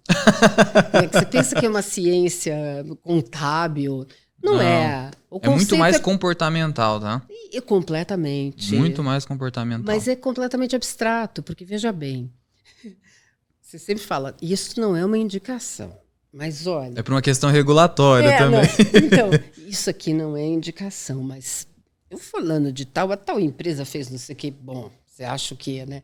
Então aí todo mundo vai falando e, na verdade, a gente fica exercitando um monte de teorias, que são teorias, são abstratas. Eu penso de um jeito, você pensa do outro, porque você prevê o comportamento da empresa ou do CEO em tal caminho, mas quem disse que vai ser esse caminho? Então, garantia zero. Isso é verdadeiro. Então, tem essa história. Quando a gente entra num fundo, garantia zero. Não tem garantia. Ele pode não pagar, ele pode falir. O único investimento, digamos, que tem a maior garantia de todas é investir em títulos públicos de um determinado país, porque o país ele detém o controle da moeda, então ele pode emitir dinheiro para te pagar. Então, a chance de inadimplência é quase zero. Só que as pessoas esquecem que quando o país tem que fazer isso, de emitir dinheiro para te pagar, seja criando nova dívida, por exemplo, emitindo novos títulos públicos, o governo federal emite novos títulos para pagar os antigos. Isso se chama rolagem de dívida. Então, ou ele pode fazer isso, ou ele pode, por exemplo, mandar o Banco Central emitir dinheiro. Emitir literalmente dinheiro para te pagar. Isso que é feito para pagar a aposentadoria, por exemplo. E o pessoal fica acreditando em INSS. Então, só que qual que é a consequência disso tudo? Inflação. Porque se você está imprimindo dinheiro, o dinheiro ele é visto como uma mercadoria, ele também perde o valor pela lei da oferta e da demanda. Com certeza. Então você tem um excesso de dinheiro. Só que aí é que tá. O pessoal que mais sofre com isso são os pobres, sabe por quê? Porque o dinheiro novo impresso, primeiro, ele vai para os servidores públicos e para as empresas que venceram um contrato de licitação. Esse novo dinheiro. Então, essas pessoas são as menos impactadas. Esse é o efeito Cantillon. O que é o efeito Cantillon? Quem está no começo pega o dinheiro limpinho, não teve inflação ainda. Entendi. Só que o dinheiro vai circular. E conforme ele circula, ele está dividindo o valor com tudo. E aí, quem que é o destinatário existe, final desse dinheiro, dessa pulverização de dinheiro? É o pobre. É o consumidor. Então, quem sofre a inflação por conta do Estado é a pessoa mais pobre, né? Então, por mais que tenha... Te pergunto não, é assim, né? Quem faz essa sacanagem? É o bicho homem. Sempre parte do ser humano. Corrupção, pra mim, sabe o que é? Falta da mãe ter chegado na criança e falado, menino, tome jeito, dá uma palmadinha na bunda e fala. Mas sabe o que é pior? Não é nem corrupção isso aí, Zizi. Isso aí é algo estrutural. Não, isso não é corrupção, mas a corrupção em si, Sim. quando você para ver, é um querendo se dar bem em cima do outro e a outro chega e fala, não, eu te dou um tanto aqui, mas... Cara, é uma safadeza que... A disputa de poderes, né? Quem consegue educação de caráter. Todo mundo acha que escola é educação. Não é. Não é. Você tem instrução lá. A escola que educa é a família. Aí sim é que você tem que mamar no peito da mãe, porque aí que sim é que você vai mamar a educação. Né? E educar caráter é muito desafiador para os pais, porque assim, como é que eu vou ficar... Como é que meu filho vai me achar bárbara se eu tiver que educar o caráter dele? Vou ter que dizer não. Pois é. Puxar. Então, assim, quando a gente estava falando de cultura, nossa cultura é muito assim, de passar a mão na cabeça, de achar que tudo pode. Enfim, por isso que eu acho que essa coisa que os homens grandes fazem, se achando o máximo dos máximos...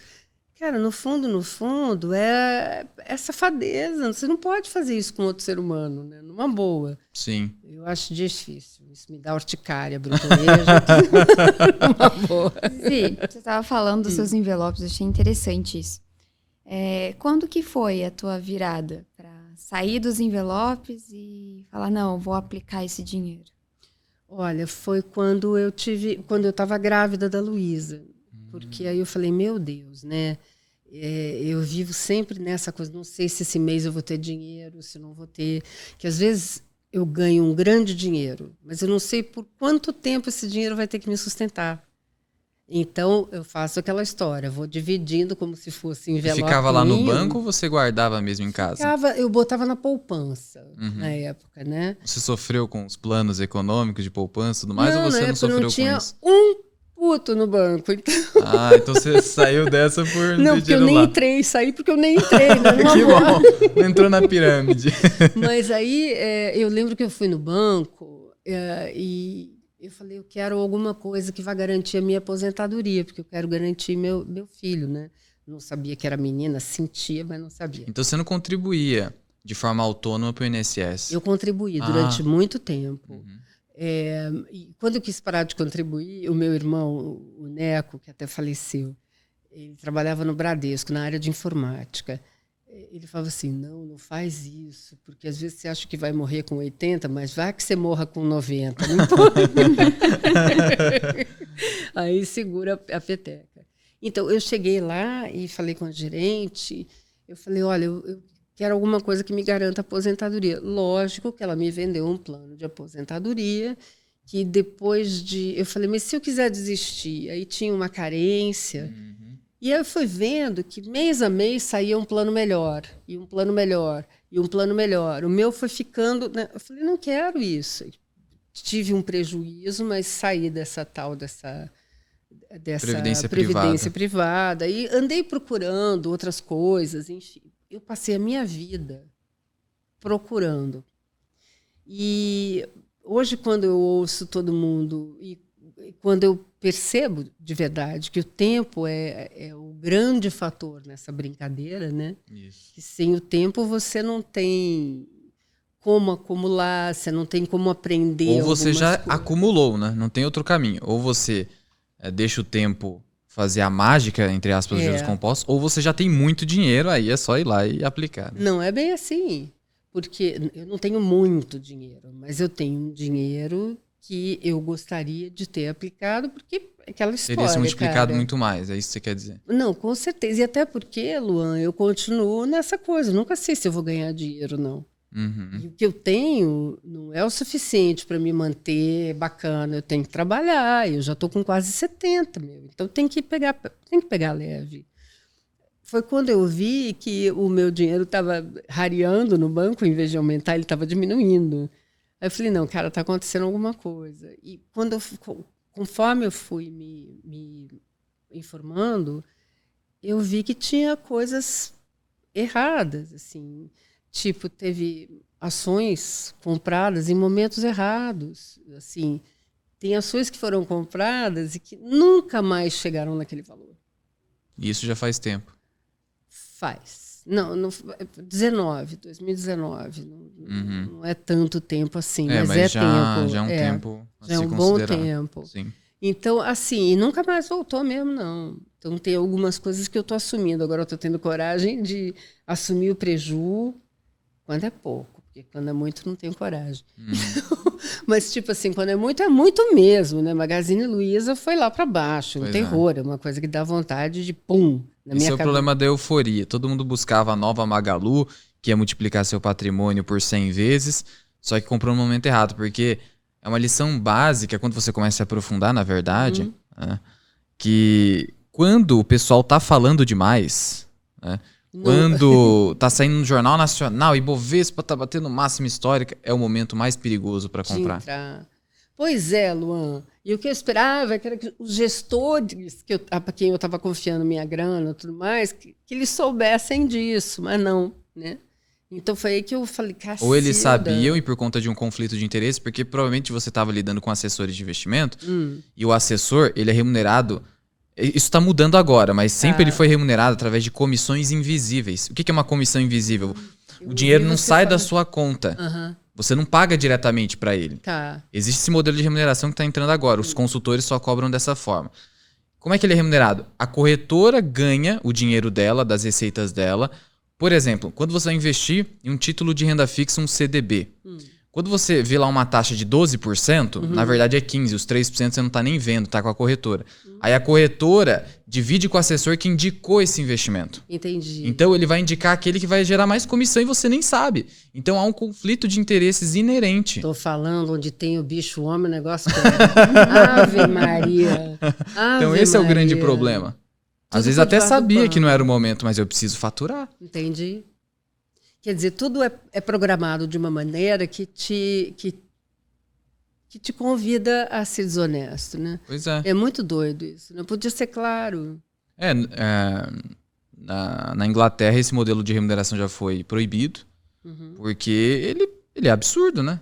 Uma comissão invisível. E aí o que você está fazendo? Em outras palavras, você está fomentando o pior do ser humano. Você não está abrindo campo para ele ser... Mas é aquele temor, né, de falar o seguinte, o cliente no Brasil ainda não desenvolveu educação financeira, então ele não vai querer pagar para mim diretamente algo... Mas desse jeito não vai desenvolver nunca, né? Até porque aí juntou o dinheirinho ali, investiu, aí deu nessa, a pessoa sai e não volta mais. Voltar para aqui. Eu tô com um prejuízo bem grande. Aí sabe o que eu fiz, Luan? Eu adorei fazer isso. Quando eu olhava para minha carteira, eu falava, nossa senhora, não, eu vou chorar. Eu falei, não, eu quero alguma boa notícia. Aí eu entrei no Investidor 10 e fiz uma carteira hipotética, tanto que ela chama Hipóteses. Excelente nome, Zizi. Hipóteses. E aí eu fiz uma carteira de mentira, sabe? Falei, se eu estivesse começando hoje, o que eu ia escolher? Como que eu ia escolher? Cara, eu comecei a ganhar muito dinheiro com essa carteira. Olha só! Pena que não tinha grana, né?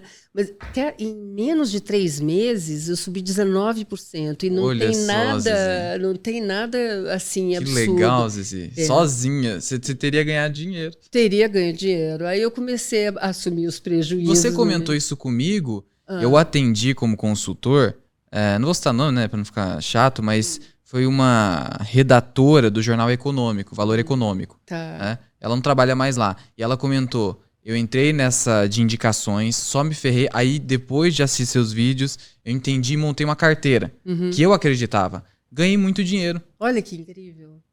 Mas eu falo, você tem algumas, assim, você mostra muita coisa, mas tem alguns programas seus que são fundamentais. Eu já mandei para... tipo, 50 pessoas. Que legal. É muito claro. Eu te falei que eu tenho brotoeja e urticária quando eu começo a ouvir muito termo. Não, é muito termo muito diferente técnico, da minha vida, né? Assim, eu tenho que aprender a falar uma outra língua. Para mim é estrangeiro isso, né? Eu tenho um monte de coisa que eu nunca ouvi na minha vida. Eu faço a parte da edição, mas eu só ouço, entender? É diferente. É outra coisa, né? Completamente diferente. Eu preciso de um dicionário. O que ele falou? Tá aqui. Então, é verdade. Mas, assim, o Luan tem essa capacidade. Ele fala, e quando você fala, por exemplo, aí é bárbaro, porque no exemplo já fica muito claro o conceito que você falou antes e que para pessoas fico morrendo meigas, de medo, né? de entrar numa terminologia completamente hermética, né? Fechada para as pessoas. Aí eu tento ir lá e desenvolver. Mas, ao mesmo tempo, se eu não fizer isso, eu vou ser mais do mesmo, que traz conteúdo tão básico que limita a evolução. Agrega o começo. Limita a evolução. É o que a gente chama trazer conteúdo para topo de funil no marketing digital. Mas isso que você faz é bacana, porque você está falando do termo técnico, e isso é para gente completamente leiga, como eu.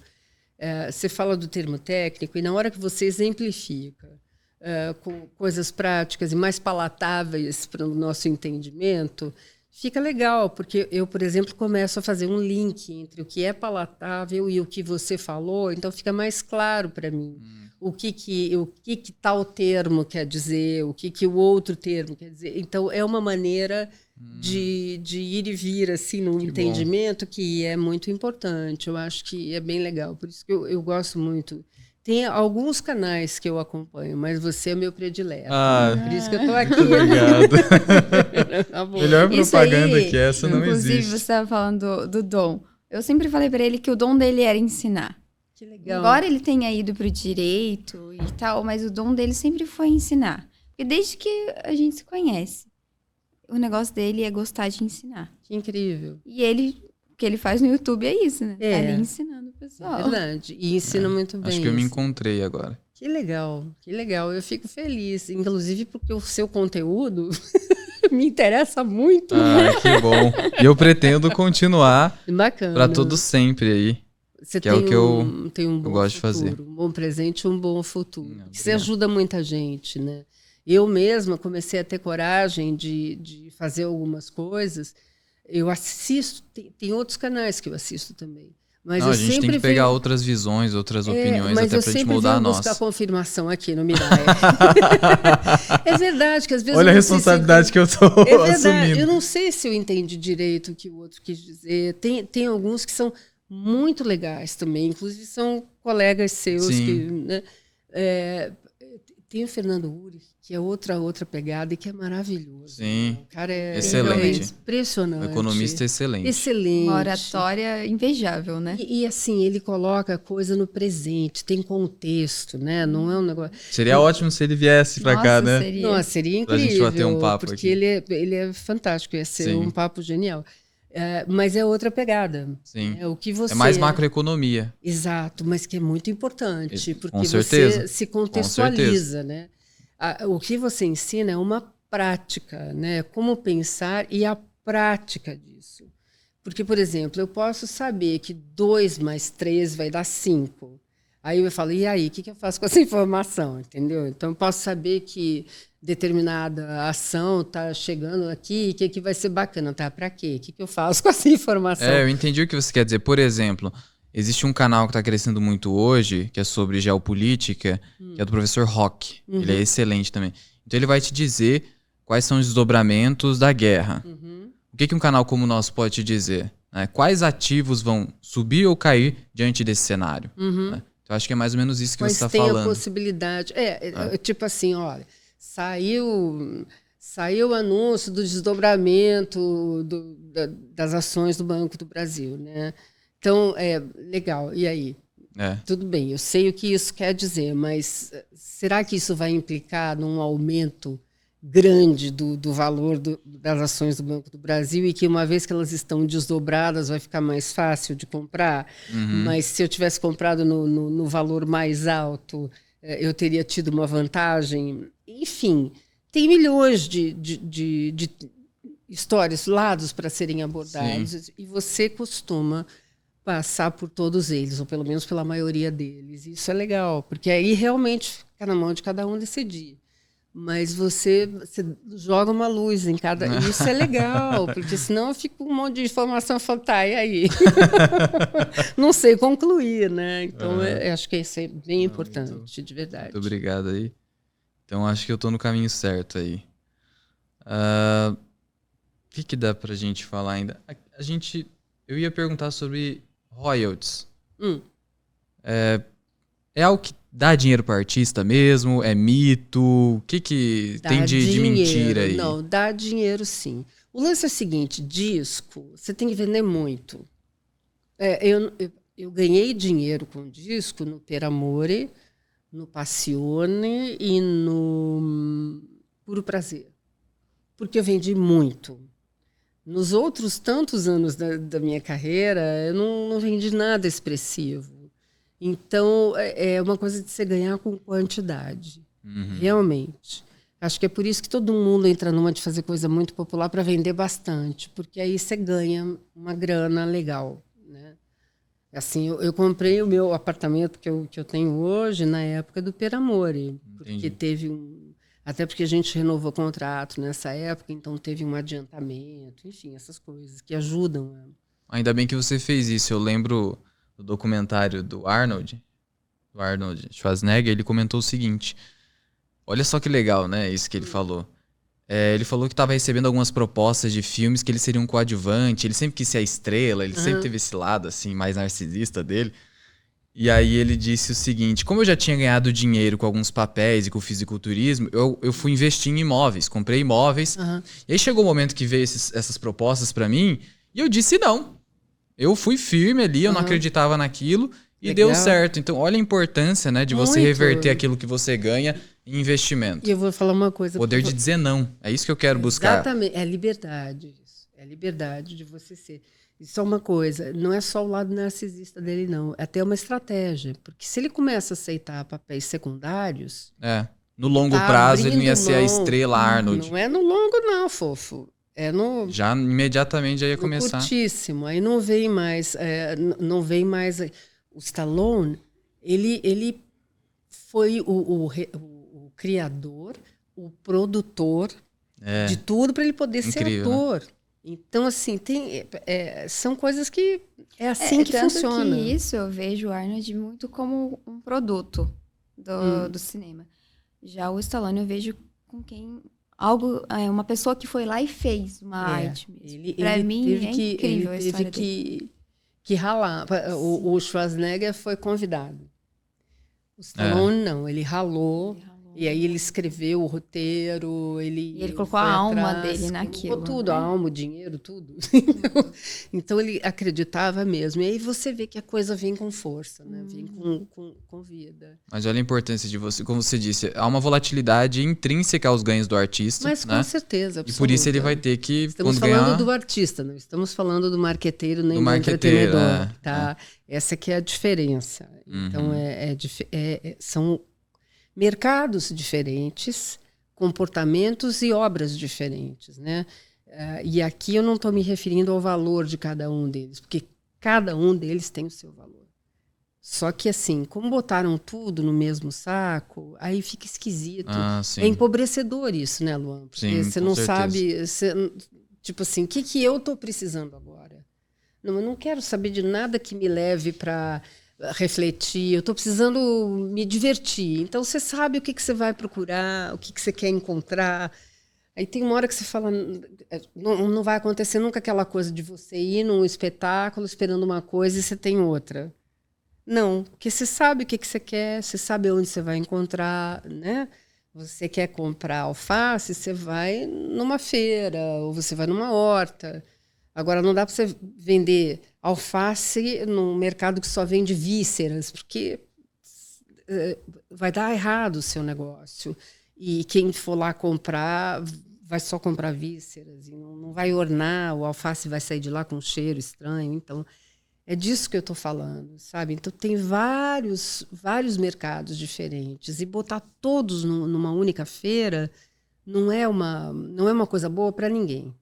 Assim, a não ser quem estiver fazendo muito sucesso naquele momento, né? Se a galinha e o ovo estiverem vendendo muito, então é isso que vai acontecer. E provavelmente os acompanhamentos da galinha e do ovo. Mas aí você não vai comer salada, não vai comer nada. Enquanto que, se você tem uma banca, né, uma bancada, uma feira só de folhas, com certeza você vai conseguir encontrar as pessoas que querem se alimentar de folha. É mais ou menos isso. Então, folha é mais importante do que galinha? Para algumas pessoas, não. Para mim, é. Para mim, eu não como carne, então, pronto, uma boa. Pensando nisso, olhando essa questão também da tecnologia, a gente falou do Spotify também, né? E aí vem o YouTube, que traz essa salada de conteúdo pra gente. E aí, aqui entra até proteínas animais no meio dessa salada. Mas e aí, na sua visão, você acha que isso dificulta para a TV? No sentido de que ela pode acabar perdendo espaço para o YouTube, morrendo a longo prazo? Com certeza, graças a Deus. Por essa eu não esperava. Geramos um corte, graças a Deus a TV vai acabar. Não, assim, esse modelo é que não é legal, sabe? Um modelo de ficar refém de uma programação, né? Para quem faz televisão, para os diretores, cara, os caras ralam muito. Eles saem à luta de tudo, desde patrocínio até conteúdo. Não é fácil fazer televisão, não é fácil. Mas o que acontece é que nos modelos que a gente vem atuando, tanto nós, espectadores, quanto os produtores, os diretores, acabam ficando presos a um formato de programação que chega uma hora que acaba cansando. Né? Aí todo o trabalho que os caras fizeram vai embora. Né? Aí os caras têm que correr atrás. E cada vez fica mais difícil encontrar patrocinador, enfim. O legal é que se você tem toda essa estrutura técnica na mão, se você tem toda essa audiência, vamos ver o que você pode fazer que não seja cópia daquele conteúdo ou do outro conteúdo. Por isso que quando você falou, a mídia cria uma coisa, a mídia não cria. A mídia repete. Vamos ver como é que vai ser quando a mídia criar. Talvez seja uma coisa linda. Talvez isso reflita de verdade quem a gente é como povo, como tudo, né? Então, assim, o YouTube, particularmente, hoje em dia eu só assisto YouTube. Olha só. É verdade, assim, vejo muito poucas, vejo Euronews, alguma coisa assim. Porque no YouTube você tem essa possibilidade, né? Você vê o que você quer naquela hora. Então, não adianta eu sintonizar numa coisa mais reflexiva, numa aula mais, né, uma aula de filosofia ou alguma coisa do gênero, se nesse momento eu não estou com essa receptividade. Mas vai ter um momento que vai ser bacana, que eu vou aproveitar ao máximo isso. Eu não vou estar presa a uma grade de programação. Porque a minha cabeça e a minha receptividade, ela está num ritmo que não bate com o da televisão. Né? E o YouTube promove essa possibilidade. Então, assim, as inscrições que eu tenho são os canais que eu vou me alimentar, que eu sei que eu vou lá e que vai ser uma coisa legal. Mas eu também não gosto de ficar presa só aos meus canais. Por isso que eu tenho 2 contas no YouTube. Porque, às vezes, eu entro com uma outra conta para ver um outro tipo de conteúdo, né? Porque ele vai aprendendo o que você gosta e ele só vai te mostrando isso. Só aquilo, né? Então, eu tenho esse cuidado de... Até porque os nossos interesses vão mudando ao longo do tempo.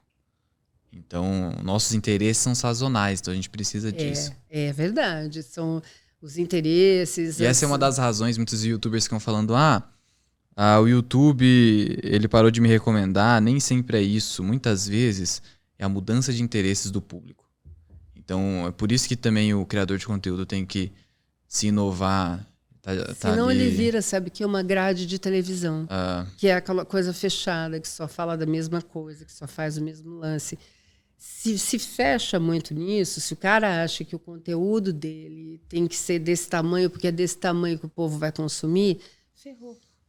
Ferrou, porque ninguém aguenta comer arroz e feijão todos os dias da semana, em todas as refeições. Exatamente essa analogia. Né? Exatamente. Então, acho que é por aí. Você está livre de uma grade, é você poder crescer, respirar junto com o tempo, com a vida, né? Com o que vai acontecendo. Acho que é por aí, não é? É exatamente isso. Para a gente finalizar, uma perguntinha. Você se enxerga aí se aposentando algum dia ou reduzindo aos pouquinhos? Como que é pra... Olha, eu já sou aposentada. Acho que outra também. Se você começasse hoje, você faria algo diferente na carreira artística? Essas 2. Na carreira artística... Bom, se eu começasse hoje, como eu já disse para vocês, eu seria um fracasso, porque o meu lobby é 0. Meu jogo de cintura para esse tipo de coisa é 0. Então, nesse ponto de vista, não rolaria. Agora, dentro da minha história, acho que não faria nada diferente. Dentro da minha história, dentro daquilo que eu vivi, eu sou muito feliz, eu tenho que agradecer a Deus, assim, porque eu fui recebida pelas mãos do Roberto Menescal. Aí, a primeira pessoa que me pegou e me mostrou para o mundo foi o Chico Buarque. Olha só.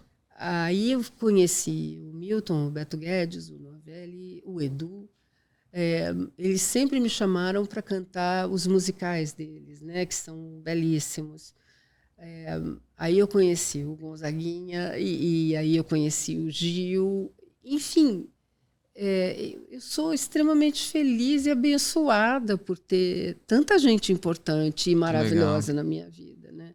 Então, eu realmente não faria nada diferente nesse sentido, não. Legal. Não mesmo. E não é só sorte, não dá para dizer, por mais que você considere que teve esses privilégios, eu costumo dizer que o sucesso, ele só vai beneficiar, as oportunidades no geral só vão beneficiar quem estiver preparado. Então, para você ter sorte, você tem que estar preparado também. Então, por exemplo, se você tem uma oportunidade que surgiu, só que você não está preparado para aquilo, de nada adianta. É verdade. Se torna inútil. Meu irmão fala que sorte... Como é que ele fala? Sorte... Putz, agora fugiu. Mas ele fala uma coisa muito interessante, que sorte é você... Vou lembrar e eu te mando por e-mail ou por WhatsApp. Tranquilo. Mas é uma coisa... É resultado de uma relação mesmo. É você deixar tudo preparado para a coisa acontecer. E assim... Senão você nem vai saber identificar que é uma oportunidade. Exatamente. Quer dizer, no meu caso era meio difícil achar que o Chico ou o Gonzaguinha, né? Mas eles viram valor em você porque você tinha alguma coisa que já estava preparado para aquela situação. E tem uma coisa que eu posso te dizer. Eu acho que o sucesso em si, para mim, ele não aconteceu logo no começo. E eu também agradeço a Deus por isso. Porque preparado para o sucesso, acho que ninguém está. De verdade. Todo mundo pode querer muito, desejar muito, mas está preparado para lidar com... Porque ele não é só essa face linda que todo mundo vê. Não mesmo. Ele te consome. Sim. E consome muitas coisas boas, vai te dando justificativa para ser, às vezes, o pior de você. Né? E isso acontece muito. Então, tem uma base, sei lá, eu diria, de princípios, né? E uma base espiritual também, não é no sentido religioso, é no sentido de espiritualidade mesmo, né? De aquilo que está por trás das notas, como diria a Madalena Taliaferro, que é importante você ter os pés no chão nisso, para não cruzar uma linha. É importante você estar estruturado quando o sucesso chegar. Acho que isso é uma coisa que derruba muita gente, sabe? Então, enfim, acho que é por aí. Uma mensagem, né? Só mais uma perguntinha. Isso é uma Manda! Na verdade, na parte de investimentos, né? Só para trazer para o pessoal aí. Como que hoje está estruturada a sua carteira de investimentos, né? O seu patrimônio? Entre renda fixa, renda variável, negócios. Se você puder revelar, assim, mais ou menos em percentuais, como é que você... Só para dar essa mensagem de investimento aí pro pessoal, para finalizar aqui. Na minha carteira, hipóteses, eu estou muito feliz, só que não tem dinheiro lá. Carteira simulada. É uma hipótese. É um ensaio, né? Hipótese. Assim, do dinheiro que eu tenho para investir, eu tenho muito dinheiro em ações. Eu tenho uma grande parte em ações. Muito seria qual percentual mais ou menos você consegue? Numa corretora, tenho que acho que 60 e tantos %. É bastante. Vamos dizer assim, não é só ações, é renda variável. Em renda fixa, eu tenho aumentado minha participação, porque, veja bem, eu sou um caso diferente do caso que vocês costumam tratar. Eu não tenho um fator importantíssimo nos investimentos e que vocês têm chamado tempo. Eu não posso contar com o tempo, não posso contar com longo prazo. Então, meu raciocínio tem que ser outro. Eu estou com quase 70 anos, então eu não sei, né? E minha filha dizia quando era pequena, assim, não, pequenininha, quero ser rica logo, não quero ser rica velha. Ó você, vó, como você vai para uma piscina maravilhosa? Não dá. Então, e sabe que isso é uma lição que a gente extrai de um livro bem legal, que é Trabalhe 4 horas por semana, que ele diz o seguinte: é um grande erro a gente achar que vai se aposentar completamente na velhice. Na verdade, a gente tem que ter aposentadorias intermitentes, no sentido de você destinar, no meio do caminho, na trajetória, momentos de pequenas aposentadorias. Isso que faz sentido, né? Total. Você sabe que agora na pandemia eu fui morar na minha casa de interior. Eu tenho uma casa que eu construí há muito tempo, que fica numa cidade do interior de São Paulo. Eu fui morar lá, tinha acabado de operar a coluna pela 20ª vez, né? Estava me recuperando, São Paulo não tinha nada para fazer, eu vou para lá. E na minha cabeça era assim, quando eu envelhecer, eu vou largar São Paulo, vou morar numa cidade de praia, pé na areia, ou então vou morar no mato, porque eu adoro mato, né? Nosso sonho é morar com nossos gatinhos em Bento Gonçalves. Ai, lá que delícia, cheio de vinho, maravilhoso. Tudo aquele verde. Mas eu aprendi uma coisa, Luan, negativo. Porque quando eu estou envelhecendo, é que eu vejo que eu preciso de suportes que só uma cidade grande tem estrutura para me dar. Então, assim, preciso de uma fisioterapia, ou preciso de uma massagem, ou preciso fazer algum tipo de trabalho físico, onde eu vou encontrar profissionais, né, numa cidade grande. Preciso de um médico para isso, de um hospital para aquilo, é em cidade grande. Então... isso que você está falando é uma coisa super importante. E também fica esse recado para as pessoas que acham que na aposentadoria vão descansar. Não, descanse, faça essa coisa assim, descanse durante a sua jornada, porque quando eu estava lá eu precisei de várias coisas. Eu tinha acabado de operar da coluna, eu precisava de um monte de estruturas, né, para poder me recuperar, que não tinha. Então, foi aí que eu aprendi. Falei, não, então está na hora de voltar para São Paulo. Não que eu seja apaixonada pela minha cidade, não sou mesmo. Eu não gosto das atividades que São Paulo pode proporcionar, porque eu prefiro fazer minha horta, eu gosto disso. Né? Embora eu tenha nascido em São Paulo, eu sou chegada num campo. Mas isso eu aprendi, sabe? Então, quando eu te falo do negócio do tempo, é muito sério. Quando vocês falam longo prazo, não sei o quê, infelizmente, eu não posso participar desse pensamento. Eu tenho que pensar a médio, talvez, e curto prazo. Curtíssimo prazo, eu acho que é bobagem. Na verdade, assim, longo prazo, a gente considera 10 anos mais. Então, 10 anos mais você tem aí, Zizi. Então, não sei, não. Mas a sua alocação hoje, olhando como olhar de consultor, dá para você chegar até 50% ações e 50% renda fixa. É uma alocação aí que é a alocação clássica da teoria do portfólio, uma teoria clássica que a gente adota. Então ainda você está bem arrojada no percentual que você tem ainda em ações. Apesar de você estar falando isso, você está bem arrojada. Mas eu tenho que retirar porque eu estou perdendo muito. Uma contrabalanceadinha. Estou perdendo muito. Sabe onde é que eu estou conseguindo uma performance legal? Em BDRs. Olha que absurdo. S&P 500 não para de subir. S&P 500, para quem não conhece, é o principal índice, que é uma carteira teórica das 500 maiores empresas listadas nos Estados Unidos. Então, BDR basicamente replica a performance de ações americanas. Então, isso ainda vai melhorar ainda quando o Fed começar a cortar os juros, o que ainda só deve acontecer no último trimestre desse ano. E ainda vai melhorar ainda essa performance. Aliás, eu entrei na Quantifury por sua causa. Eu entrei e fiz uma compra de estoque, rapidinho, assim.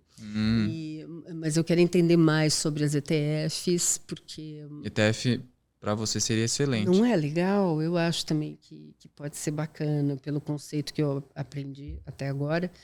Mas aí tem que ficar buscando ETFs assim, que caibam no meu perfilzinho.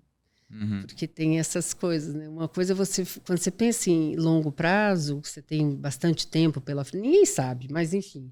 Quando você tem uma tenra idade, você sabe que tem um caminho pela frente, né? Agora, quando você está chegando lá no Cabo da Boa Esperança, tudo é para ontem, cara. Tudo é para hoje e para já. Então, não dá para ficar muito assim. Tá aí um desafio para você. Pensar sempre nessa população, que é uma população que não teve acesso a uma boa gestão financeira, que não teve acesso a uma educação financeira, mas que está viva, né? Tá aí, professor. Claro, claro. Eu tento abranger o máximo de possível. É que é legal, né? Você tem uma população mas é um nicho de pessoas, que tende a ser explorado. Bastante significativo, relevante. Legal. Mas, Zizi, muito obrigado de novo pela sua participação, por ter vindo de longe aqui conversar com a gente. Acredito que foi muito bom assim, esse papo, assim, tanto para nós aqui quanto para o pessoal. Então, de novo, muito obrigado. A gente foi, nossa, uma honra. Legal, para mim também. Foi, além de ser delicioso, que foi muito gostoso, para mim também está sendo muito gostoso, muito gostosa essa convivência, porque que ótimo. Eu curto muito o seu trabalho. Obrigado de novo. E porque a gente está falando para várias pessoas de uma área tão diferente da minha, né? Que é uma coisa legal. Eu acho que legal, né? Estamos falando. Eu acho que é importante ter isso também, porque entre os artistas ninguém fala sobre isso, né? Sobre dinheiro, investimentos. Eu não vejo ninguém falando sobre isso assim. É verdade. Então acho que é importante isso, porque a gente vê muito artista acabar se ferrando, né? Com dinheiro. Nossa, tem então cada acho que história que é esse bate-papo é pedagógico demais, até para o mundo que você está ali mais inserida, eu acho que. É, verdade. Verdade, meus colegas. Maravilha. Então, Valeu, obrigado gente, de novo. Pessoal, obrigado pela participação de vocês. Se inscrevam no canal, já ativa o sininho aí para receber notificações dos próximos vídeos. E até uma próxima oportunidade. Fui!